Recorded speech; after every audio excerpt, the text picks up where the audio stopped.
मायके में उनका नाम था यमुना, लेकिन शादी के बाद ससुराल वाले उन्हें आनंदी कहकर बुलाते थे। बात तब की है जब लड़की की शादी के बाद उसे ना सिर्फ अपने सरनेम बल्कि अपना नाम भी बदलना पड़ता था। यमुना के साथ भी कुछ ऐसा ही हुआ। शादी के बाद यह आनंदी बेन गोपाल राव जोशी बन गई। आनंदी को करीब से जानने वाले बताते हैं कि ब्रिटिश राज में जब महाराष्ट्र में जमींदारी प्रथा को पूरी तरह से खत्म कर दिया गया था, तो उनके परिवार की स्थिति खराब हो गई और यमुना यानी कि आनंदी की शादी महज 9 साल की उम्र में ही कर दी गई। अपने से 16 साल बड़े गोपाल राव के साथ 7 फेरे लेने से आनंदी की जिंदगी में खुशहाली ने दस्तक दी और पति के सपोर्ट के साथ ही ससुराल वालों ने भी खूब प्यार लौटाया।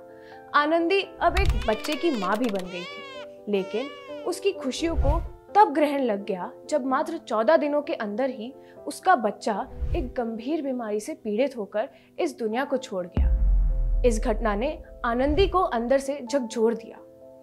अमूमन जब हम में से कोई इस तरह की परेशानी से गुजरता है तो वह थक जाता है या अंदर ही अंदर टूट जाता है, लेकिन आनंदी के इस बुरे समय ने उसे और भी कठोर बना दिया। उसने ठान लिया कि वह अब किसी को भी असमय मरने नहीं देगी। बच्चे को खोने के दर्द ने आनंदी को एक बड़े लक्ष्य की ओर मोड़ दिया और यह लक्ष्य था डॉक्टर बनने का। सोच के आश्चर्य लगता है ना कि जिस लड़की की शादी केवल 9 साल की उम्र में हो गई हो, अपने पहले बच्चे को खो चुकी हो, उस वक्त डॉक्टर बनने का सोच भी सकती है।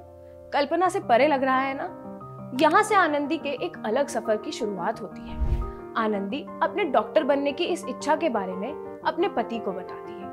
पति भी उसके इस संकल्प में पूरी तरह से मदद देने का विश्वास दिलाता है। लेकिन बात यहीं खत्म नहीं होती।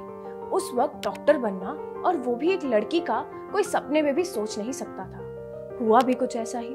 दूसरे लोगों का तो छोड़ ही दीजिए, परिवार वालों ने भी उनका साथ नहीं दिया।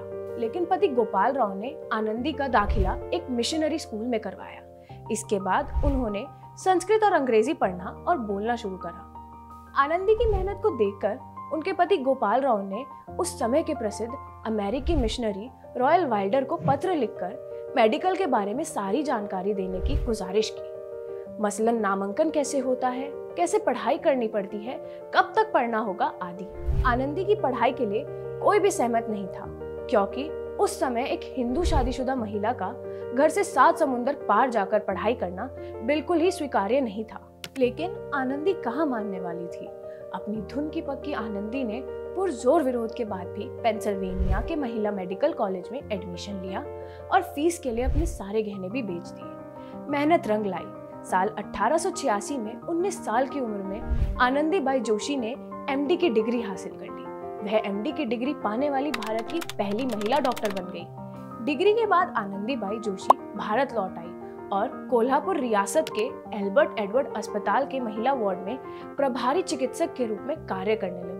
लेकिन किस्मत को कुछ और ही मंजूर था। भारत की इस पहली महिला डॉक्टर को क्षय रोग यानी कि टीबी की बीमारी लग गई। तब के समय में टीबी एक लाइलाज बीमारी हुआ करती थी, जिस वजह से 26 फरवरी 1887 को महज 22 साल की उम्र में ही आनंदी बाई का निधन हो गया। तो यह थी हमारे देश की पहली महिला डॉक्टर की कहानी। इस तरह की और भी वीडियोस को देखने के लिए हमें सब्सक्राइब करें और साथ ही बेल आइकन दबाना ना भूलें, ताकि हमारी हर वीडियो की अपडेट आप तक समय से पहुंच जाए।